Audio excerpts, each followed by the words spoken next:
Hola, soy Julia, soy médico de aparato digestivo y vamos a ver ahora un caso sobre patología colónica. Nos comentan un caso de una mujer de 55 años que acude al médico de atención primaria porque quiere informarse sobre el riesgo de cáncer colorectal. La paciente se encuentra totalmente asintomática, es decir, no nos cuenta ni pérdida de peso, ni astenia, ni anorexia, ni cambios en el ritmo de posicionar, ni ninguna otra alteración. Y no nos cuenta que tenga antecedentes personales ni familiares de cáncer colorectal. Entonces nos pregunta que qué información le tenemos que dar, ¿vale? No requiere estudios complementarios ya que está asintomática, no requiere estudios complementarios ya que no tiene antecedentes familiares de cáncer colorectal, sí que requiere completar el estudio o no requiere completar el estudio dado que tiene 55 años.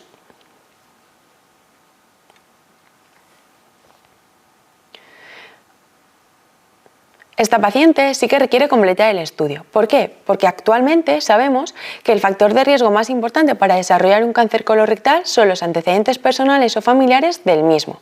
Nuestra paciente no lo tiene, pero además sabemos que el cáncer colorectal surge a partir de unas lesiones preneoplásicas, que son los pólipos, que no es más que una proliferación de células de la mucosa que se proyecta hacia la luz colónica y que son visibles macroscópicamente. Entonces, si nosotros somos capaces de detectar estos pólipos, los podemos quitar y evitamos la evolución hacia cáncer. ¿Cuándo indicaríamos el cribado de cáncer colorectal en esta paciente? ¿A los 50 años? ¿A los 40 años? ¿10 años antes de que el familiar más joven haya presentado un cáncer de colon? ¿O a los 60 años?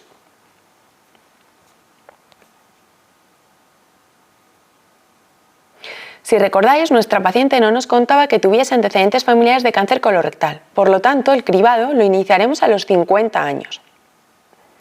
Y ahora nos preguntan con qué prueba diagnóstica indicamos el cribado. Resonancia abdominal, colonoscopia, sangre oculta en heces inmunológica o TAC abdominal. El cribado en la población general, si no tenemos antecedentes familiares de cáncer colorectal, debe hacerse con una sangre oculta en heces inmunológica. Y solo iniciaremos el cribado con una colonoscopia cuando mi paciente me diga que tiene 2 o más familiares de primer grado, es decir, padres, hermanos e hijos, con un antecedente de cáncer colorectal o adenoma avanzado. Entonces le hacemos esta sangre oculta en heces a mi paciente y me dicen que el resultado es negativo. Y la paciente me pregunta que qué es lo que tiene que hacer. Nueva sangre oculta en heces en 2 años, nueva sangre oculta en heces en 4 años, completaría el estudio con una colonoscopia en este mismo momento o realizaría una colonoscopia completa al año.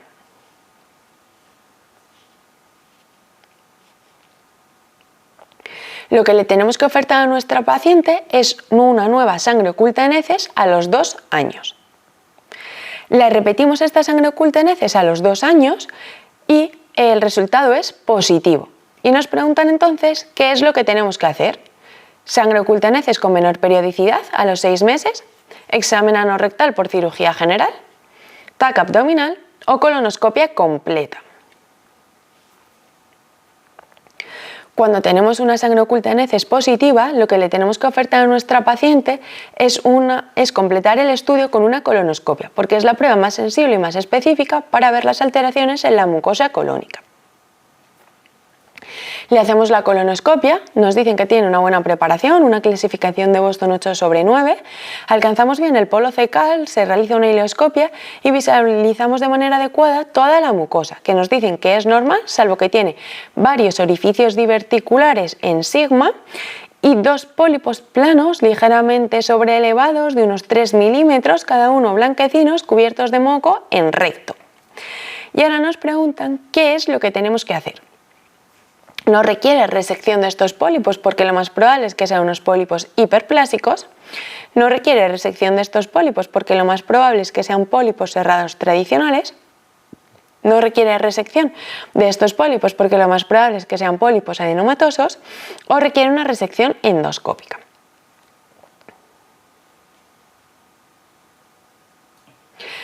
Lo que tenemos que hacer es la respuesta 1. No requieren resección. ¿Por qué? Porque lo más probable es que estos sean unos pólipos hiperplásicos. Recordar que había pólipos tanto neoplásicos como los no neoplásicos. Los no neoplásicos no tienen riesgo de malignización, no requieren una resección endoscópica. Vamos a hacer un repaso. Los pólipos no neoplásicos, como os acabo de contar, no tienen riesgo de malignización y serían tres grandes grupos. Los hiperplásicos, que es lo que acabamos de describir, pólipos pequeñitos, blanquecinos, que aparecen en recto sigma, que son menores de 5 milímetros y que suelen estar cubiertos de moco, son un subgrupo de los pólipos cerrados y no requieren resección endoscópica, no malignizan. Los pólipos inflamatorios es típico que aparezca tras un proceso inflamatorio de la mucosa, por ejemplo la enfermedad inflamatoria intestinal, y aparecen como consecuencia de la regeneración de esta mucosa inflamada. Los pólipos amartomatosos son una proliferación de células maduras de la mucosa que si aparecen de manera aislada tampoco tienen riesgo de malignización, por lo que tampoco habría que resecarlos.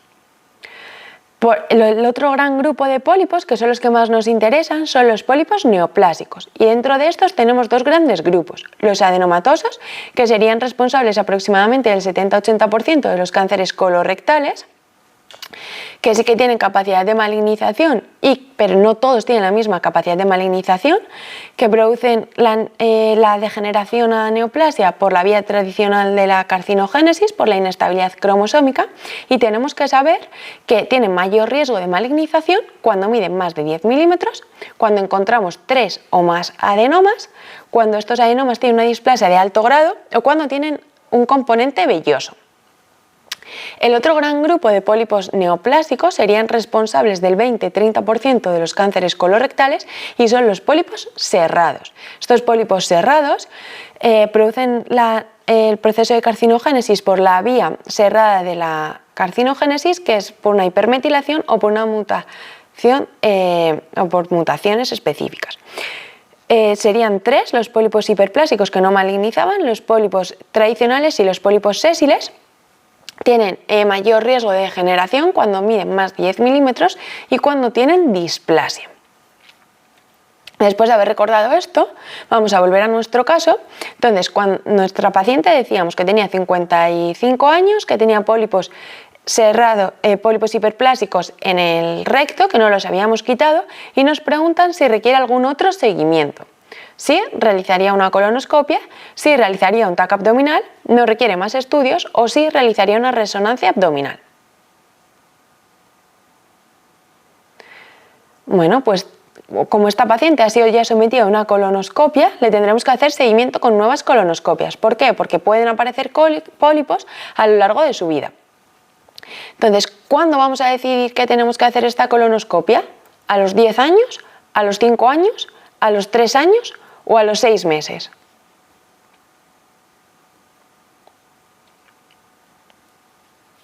La siguiente colonoscopia sería a los 10 años. ¿Por qué? Porque hemos encontrado pólipos no neoplásicos, eran hiperplásicos.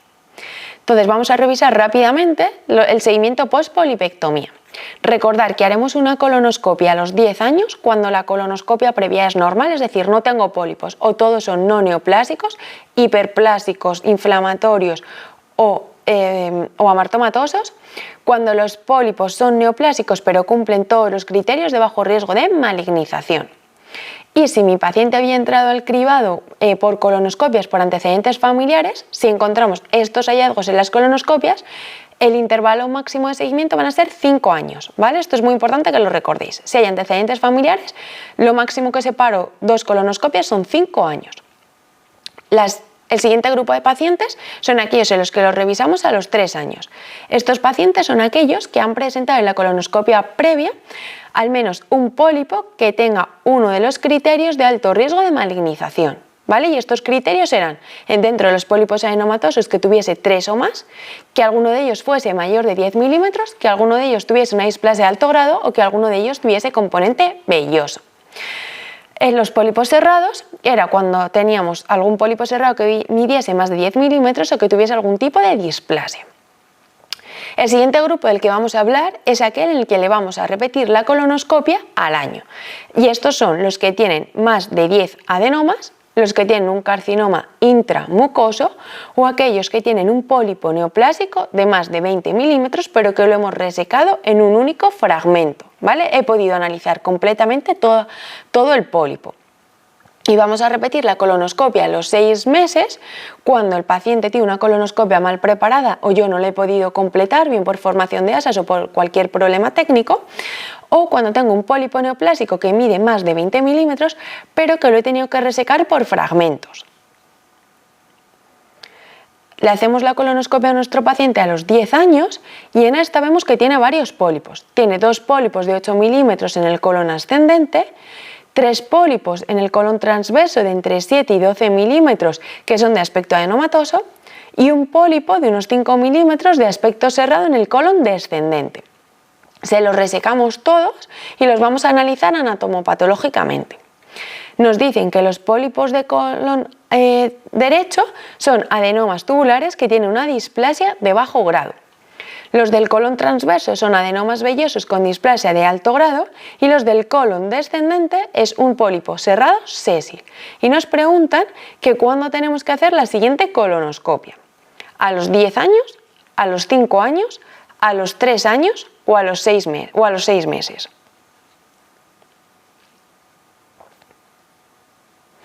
Si recordáis las características que hemos dicho antes, no vamos a hacer la revisión a los 6 meses porque no tenemos ningún pólipo más de 20 milímetros y hemos visto bien toda la mucosa. No haremos la revisión a los 10 años porque sí que hemos encontrado lesiones neoplásicas, por lo tanto la revisión es a los 3 años. Y si os fijáis, vamos a revisar las características. Tenemos más de 3 adenomas, tenemos 5 adenomas, 2 en colon ascendente y 2 en colon transverso. Solo con esta característica ya iríamos a 3 años, pero además me dan más características. Tenemos al menos un pólipo que es mayor de 10 milímetros en el colon transverso y además en la anatomía patológica me dan datos de gravedad, como son la displasia de alto grado y el componente velloso. ¿Vale? Solo con que hubiese tenido uno de estos iría a los 10 años, pero teniendo más, a los 3 años, pero teniendo más lo tengo que hacer seguro a los 3 años. Le hacemos la colonoscopia a los 3 años y en esta colonoscopia vemos que tiene una mala preparación. Vemos lo que tenemos en la imagen, muchos restos fecales sólidos que nos tapizan la mucosa y que no la podemos ver adecuadamente. Entonces, ¿cuál es la actitud más correcta? Repetimos la colonoscopia a los 3 meses, repetimos la colonoscopia a los 6 meses, repetimos la colonoscopia a los 12 meses o repetimos la colonoscopia a los 3 años.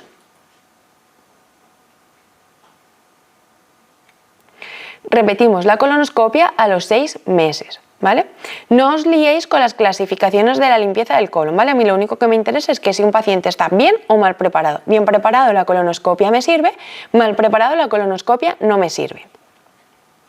Le hacemos la colonoscopia a los 6 meses y nos dicen que en ángulo hepático se ve una lesión plana con zonas ligeramente sobreelevadas de manera granular que sería compatible con una lesión de expansión tumoral, de expansión lateral, de aspecto granular que mide 25 milímetros. Le sobreelevamos la lesión y la resecamos en un único fragmento. La vamos a analizar anatomopatológicamente y nos dice que las células neoplásicas no sobrepasan la capa muscular de la mucosa. Y entonces en este paciente, ¿qué es lo que le tenemos que decir? Tenemos que completar el estudio con un escáner, tenemos que hacer un tratamiento adyuvante bien con quimioterapia o radioterapia, tenemos que hacer una resección quirúrgica o tenemos que hacer una vigilancia endoscópica periódica.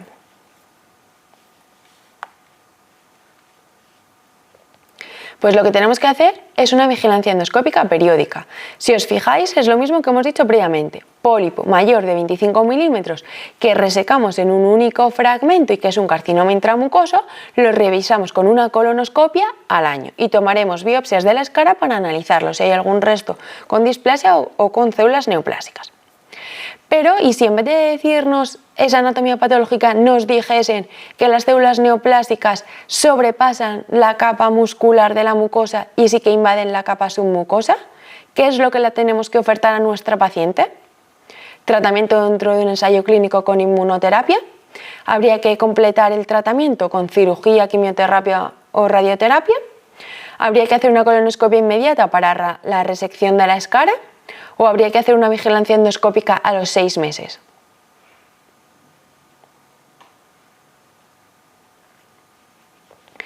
Si Si las células sobrepasan la muscular de la mucosa, es decir, invaden la submucosa, pueden invadir vasos linfáticos y vasos sanguíneos y tiene capacidad de diseminación. Por lo tanto, en este caso, le tendré que completar el tratamiento. Y el tratamiento ya es un tratamiento oncológico, que no nos vamos a meter en él, pero no podemos dejar tranquila a nuestra paciente.